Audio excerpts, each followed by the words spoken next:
जय हिंद विद्यार्थी मित्रांनो, मी माळी sir Shri अकॅडमीच्या online प्लॅटफॉर्मवरती आपल्या सर्वांचं सहर्ष स्वागत आहे.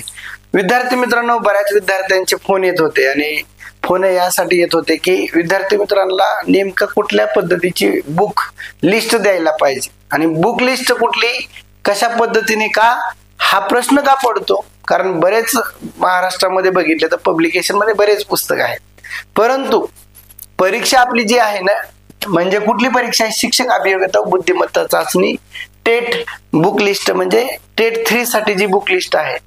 आता बऱ्याच जणांची अशी संभ्रम चालू आहे, सर IBPS घेणार आहे का, इतर कुठले MKCL घेणार आहे का, TCS घेणार आहे का, MPSC घेणार आहे.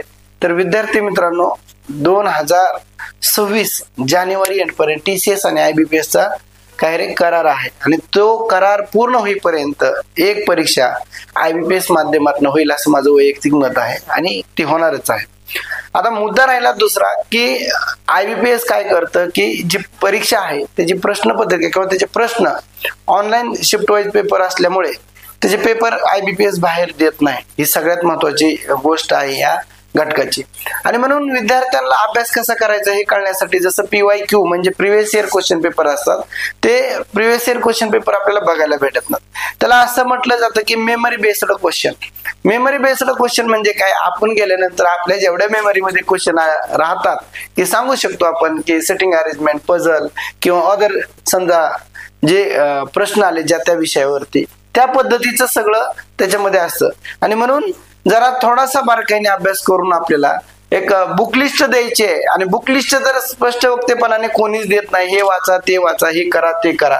आणि मग मला वाटलं की माझ्या विद्यार्थ्यांनी सातत्याने मला फोन करायचे, नेमकं सांगा की सर आम्ही कुठले पुस्तक घेऊ. तर हे सगळ्यांच्या प्रश्नांची उत्तर आजच्या व्हिडिओमध्ये भेटणार आहे. व्हिडिओला लाईक करायचंय आणि व्हिडिओ आवडला तर आणि किंवा त्याच्यामध्ये काय तुम्हाला वेगळं पण वाटलं तर कमेंटच्या माध्यमातून सांगा, किंवा पुढला व्हिडिओ कसा बनवायचा आहे किंवा कुठल्या घटकावर बनवायचा आहे ते देखील तुम्ही कमेंटच्या माध्यमातून सांगाल. त्याचबरोबर आपले श्री अकॅडमी माळी सर असं प्ले स्टोरला एक ऍप आहे, त्या ऍपमध्ये तुम्हाला बरेच काही व्हिडिओ वगैरे तुम्हाला मोफत पाहायला भेटतील. आपले शिक्षक भरतीची महाराष्ट्रातील एक दर्जेदार बॅच असते. बऱ्याच विद्यार्थ्यांचे रिझल्ट वगैरे आहेत, हे प्रत्यक्षात विद्यार्थ्यांनी दिलेले अभिप्राय देखील तुम्ही त्याच्यावरती बघून घेऊ शकता.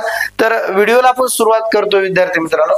तर बुक लिस्ट आपण सांगतोय तुम्हाला की आता ही बुक लिस्ट काय आहे, तर इथं पहिलाच मुद्दा आता क्लिअर केला बघा, मेमरी बेस्ड क्वेश्चन अनालिसिस करून घ्या. म्हणजे ज्या काय विद्यार्थ्यांचे कुठल्या पुस्तकामध्ये थोडे थोडे प्रश्न त्या टाईपचे दिलेले असतील किंवा तशाच टाईपचा, समजा सेटिंग अरेंजमेंटवर प्रश्न आलाय तर सेटिंग अरेंजमेंटचे IBPS ने अदर एक्झाम मध्ये कशा पद्धतीने काय प्रश्न विचारले त्याचं संकलन केलेलं असेल तर ते बघणं गरजेचं आहे. म्हणजे सगळ्याच विषयासाठी काय करायचंय, मेमरी बेस्ड क्वेश्चन काय कशा पद्धतीने.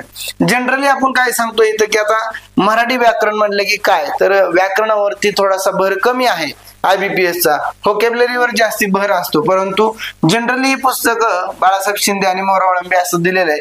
परंतु आपल्याला सगळ्यात महत्वाची गोष्ट याला IMP केलं तरी चालेल, कारण IBPS च्या आतापर्यंत ज्या सरळ सेवेच्या परीक्षा झालेल्या आहेत आणि त्याच्यामध्ये जिथं जिथं मराठी व्याकरण असेल किंवा थोडंफार TCS कडे जर गेलं तरी चालेल, परंतु IBPS चे जे क्वेश्चन आहेत सरळ सेवेच्या परीक्षेत विचारलेले किंवा मागचे मेमरी बेस्ड क्वेश्चन काय असतात, कुठल्या अँगलने विचारलेले असतील, तर आपल्या टेलिग्राम चॅनलला भेटेल की तुम्हाला गेल्या वर्षी किंवा आपल्या दुसऱ्या व्हिडिओमध्ये पण त्याचं मी एक्सप्लेनेशन दिलंय तुम्हाला की मराठी व्याकरणावर हे येतं.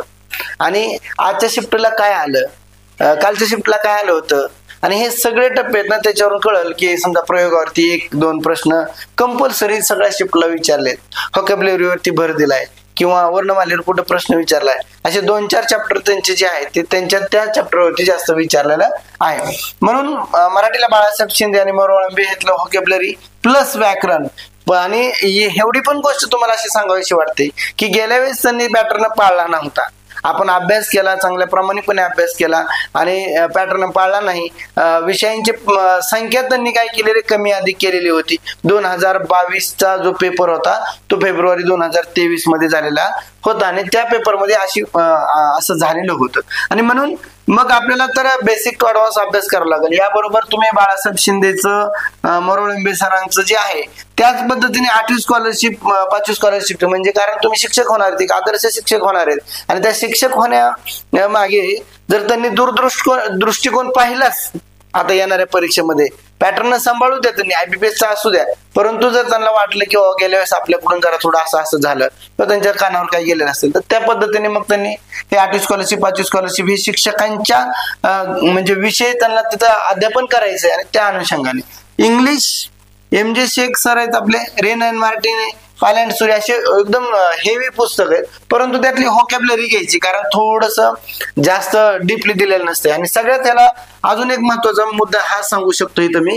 की मागील परीक्षेमध्ये जे व्होकॅब्युलरी विचारले पॅराजंबल वगैरे असेल तर ते जे आहे ते त्या घटकाला आपल्याला काय करावं लागेल, बघावं लागेल. या पुस्तकातलं सगळंच वाचत बसा असं माझं म्हणणं नाही की व्याकरणावरती प्रश्न कमी विचारले आपण जास्त नाही, कुठल्या घटकाला धरलंय. आणि आयबीपीएस अजून एक सगळ्यात महत्वाची गोष्ट सांगतो तुम्हाला की आयबीपीएसचा जो सगळा सिलेबस आहे ना त्यातले काही सिलेबस म्हणजे काहीच प्रकरण आहे त्या प्रकरणावरती काय केलंय जास्तीत जास्त भर दिला जातो आणि रिपिटेशन त्या प्रकरणावरती होतं. म्हणजे पहिलंच आपलं हेडिंग होतं बघा काय वाचायचं त्यापेक्षा काय नाही वाचायचं, हे ज्याला कळतं त्याला यश लवकर मिळतं, हे आपण वाक्य वरती टाकलेलं होतं. त्याचबरोबर मॅथ साठी काय करावं लागेल, मॅथ हे जास्त मार्काला नाही 15 मार्काला पण हे 30 मार्काला आहे आणि म्हणून ह्याचा आपल्याला बेसिक संकल्पना क्लिअर असणं गरजेचं आहे. म्हणजे 5वी स्कॉलरशिप असेल, मंथन असेल, नवोदय असेल, 8वी स्कॉलरशिप असेल, परत हे पंढरनाथ राणे सरांचं पुस्तक असेल, कोकिळा असेल, ढवळे सरांचं असेल, सतीश वसे असेल, ऑल महाराष्ट्रातले जेवढे गणिताची पुस्तकं असतील त्याच्यामध्ये प्लस असणाऱ्या ज्या इतर ऑदर PYQ कुठले असतील तर त्या सगळ्यात महत्वाची की आयबीपीएसच्या सरळ सेवेच्या झालेल्या परीक्षा. हे मी का सांगतो कारण हे वाचायचं म्हणजे वरलं सांगितलेली जी पट्टी आहे ह्या सगळ्या लेखकांचं काय सांगतोय मी किंवा त्यांचं सांगतोय की फक्त तुम्ही याच्यातले प्रश्न आपले बेसिक टू प्रॅक्टिस साठी घ्या. आणि सगळ्यात महत्वाची गोष्ट सगळ्यात जे खरंच कुठलं पुस्तक वापरायचं सर एक सांगा कुठलं, मराठी अनुवादित केलेलं जे RS अग्रवाल सरांचं जे आहे त्याचं नाव दिलंय बघा इथं, यश चंद अँड कंपनी लिमिटेड. बँकिंगच्या झालेल्या जे परीक्षा आहेत त्याच्यामध्ये किंवा स्टाफ सिलेक्शनच्या जे परीक्षा असतात म्हणजे आयबीपीएस ही जी आहे ना केंद्रीय स्वायत्त संस्था आहे आणि म्हणून त्याचं जे एकदम भारी पुस्तक आहे जे इंग्लिशमध्ये आहे, हिंदीमध्ये आहे आणि मराठीमध्ये आहे. तर या पुस्तकातले जे तुमच्या परीक्षेच्या लेवलने म्हणजे परीक्षेच्या लेवलने म्हणतोय जास्त हार्ड पण उदाहरण आहेत त्याच्यामध्ये, मग परीक्षेच्या लेवलने गेल्या परीक्षेची काही थोडेफार मेमरी बेस्ड क्वेश्चन प्लस ह्या पुस्तकातलं जर बघितलं, परंतु या पुस्तकात बघण्यासाठी हे सुद्धा आपल्याला म्हणजे बेसिक कन्सेप्ट क्लिअर असणं गरजेचं आहे, सराव असणं गरजेचं आहे. तर हे एक पुस्तक आहे. आता ह्याच्यात सगळं ओव्हरऑल तुम्हाला दिलंय, तुमच्या लक्षात आलं पाहिजे किंवा मराठीला सरांनी असं सांगितलं हे सांगितलंय, मग सर तुम्ही असं सांगताना एक पुस्तक सांगा. एक पुस्तक सांगण्यासारखं का नाही कारण जे जे आहे ते सगळ्या संकल्पनायुक्त आहे आणि याच्यातलं घ्यायचंच झालं तुम्हाला तर यातलं एक घ्या आणि हे गणितासाठी हे एक घ्या आणि इंग्लिश मधलं एक कुठलं तरी पुस्तक घ्या आणि कुठलं तरी म्हणजे काय की PYQ क्वेश्चन पेपरला हातच लावा लागणार आहे. ठीक आहे. त्यानंतर बुद्धिमत्ता सगळ्यात महत्वाचा विषय, 200 पैकी 80 प्रश्न बरोबर ना, आणि 200 पैकी 80 प्रश्नासाठी काय तर बुद्धिमत्ता बघा पुन्हा एकदा हे सांगतोय 5वी स्कॉलरशिप असेल, मंथन नवोदय असेल, 8वी स्कॉलरशिप असेल, पंढरनाथ राणे असेल बरोबर ना आणि कोकिळा प्रकाशन असेल, ढवळे असेल, सतीश वसे सर असतील, ह्या सगळ्यांची जी पुस्तकं आहेत यांचा आपला अगोदर अभ्यास झालेला पाहिजे आणि यांचा अभ्यास झाल्यानंतर पुन्हा एकदा MP करतो या पुस्तकाला की मराठी अनुवाद म्हणजे अनुवादित केलेलं पुस्तक आहे. अनुवादित केलेले म्हणजे काय तर ते भाषांतरित केलेलं आहे. ते पुस्तक इंग्लिशमध्ये आहे, ते पुस्तक हिंदीमध्ये आहे, त्याचं मराठीत अनुवादित केलंय आणि त्या पुस्तकाचं नाव आहे RS Agrawal Yash Chand and company limited असं त्याचं नाव आहे त्या पुस्तकाचं. तर याच्यामध्ये बाकीचं अवकाशीय क्षमता जे आहे ते के सागरचं किंवा बी पब्लिकेशनचं एक आता पुस्तक आलेलं आहे ते मार्गदर्शक म्हणून आहे बरोबर ना. के सागरची पुस्तकं पण खूप दर्जेदार असतात हे तुम्हाला सांगायची काही गरज नाही. त्यानंतर मानसशास्त्र जे आहे शशिकांत अन्नदाते हे पण के सागरचं आहे. फडके प्रकाशनचं एक छोटंच पुस्तक आहे आणि आपले सुराशी सर आहेत त्यांचं एक पुस्तक आहे.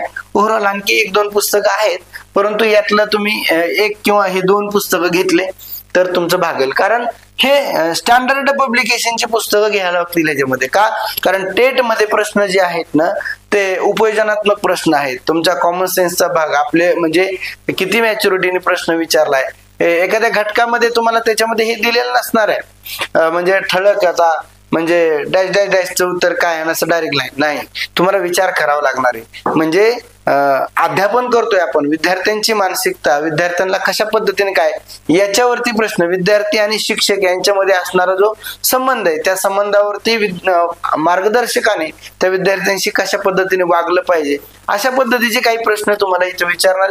हे म्हणजे काय, दिग्गज अतिशय तज्ञ मार्गदर्शकांची हे पुस्तकाची लिस्ट आहे. त्यातलं हे पुस्तक घ्या, कमी पैशामध्ये भेटतात. ते सामान्य ज्ञानचं आहे, म्हणजे सामान्यांमध्ये स्टेट बोर्डाची पुस्तकं, जे की आपल्याला स्टेट बोर्डाची पुस्तकं मार्गदर्शक झाल्यानंतर शिकवायचीच आहेत.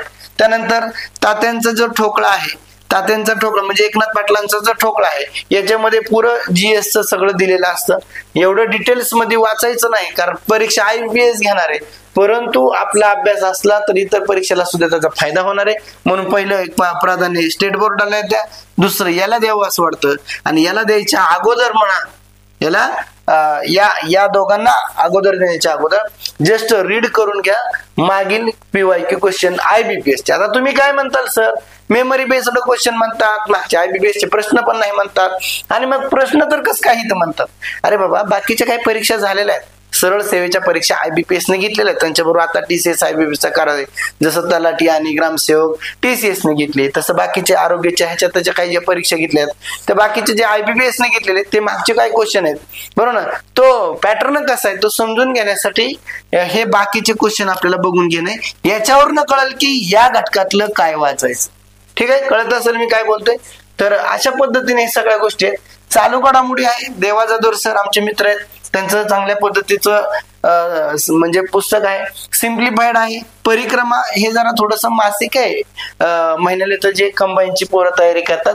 पण मला वाटतं हे 1-2 पुस्तकं जर वाचली तर बाकीचं कुठलं पुस्तक घ्यायची काय गरज पडणार नाही. आणि पुन्हा एकदा इथं टीप दिली बघा, आपण IBPS ने प्रश्नपत्रिका बाहेर न दिले नाही, मेमरी बेस्ड क्वेश्चन प्लस बाकी IBPS PYQ पाहून आपल्याला तयारी करायची. आणि मग तुम्ही सर पुस्तकं सांगितली, पुस्तकं लिस्ट आहे, ह्यामध्ये सगळ्या काही गोष्टी दिल्यात तुम्हाला ह्याच्यामध्ये. परंतु आपल्याला मागच्या क्वेश्चन पेपर मध्ये कशा पद्धतीने काय काय आलं होतं, त्या अनुषंगाने आपल्याला काय वाचायचं त्यापेक्षा काय नाही वाचायचं हे आपल्याला कळलं पाहिजे. ही PDF तुम्हाला श्री अकॅडमी माळी सर ह्या टेलिग्राम चॅनलला पण तुम्हाला मी देतोय, किंवा याच्या व्यतिरिक्त अजून दुसरं काही द्यायची काही गरज नाही असं मला तरी वाटतंय. जरी तुम्हाला काही एक वेगळा व्हिडिओ वाटला की समजा सर आपण आम्हाला ह्याची अडचण येते, आता ही अडचणच होती एक विद्यार्थ्यांची की नेमकी कुठले प्रश्न वाचायला पाहिजे, म्हणजे कुठलं बुक रेफरन्स, साहित्य संदर्भ. आणि पुन्हा एकदा शेवटला सांगतो की इथं काय रे, क्वेश्चन सेट आता कसा मिळणार क्वेश्चन सेट. काही जणांनी मेमरी बेस्ड क्वेश्चनचं तेवढं घेऊन संकलन करायचा प्रयत्न केलाय, काही जणांनी TCS प्लस IBPS करण्याचा प्रयत्न केलाय. पण आपण शक्यतो त्यातले IBPS ची जी प्रश्न आहेत किंवा प्रश्नपत्रिका आहेत त्या शिफ्ट वाईज झालेल्या असतील त्या सगळ्या सोडून घेणं गरजेचं आहे. आणि निश्चितपणे IBPS पॅटर्न नुसार ही परीक्षा होणार आहे.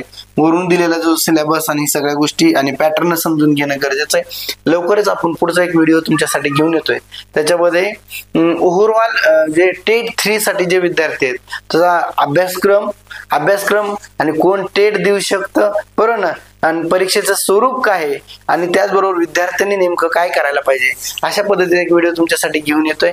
विद्यार्थ्यांनो, हा व्हिडिओ तुम्ही पहा आणि इतरांना पण शेअर करा. थांबतो इथं. धन्यवाद.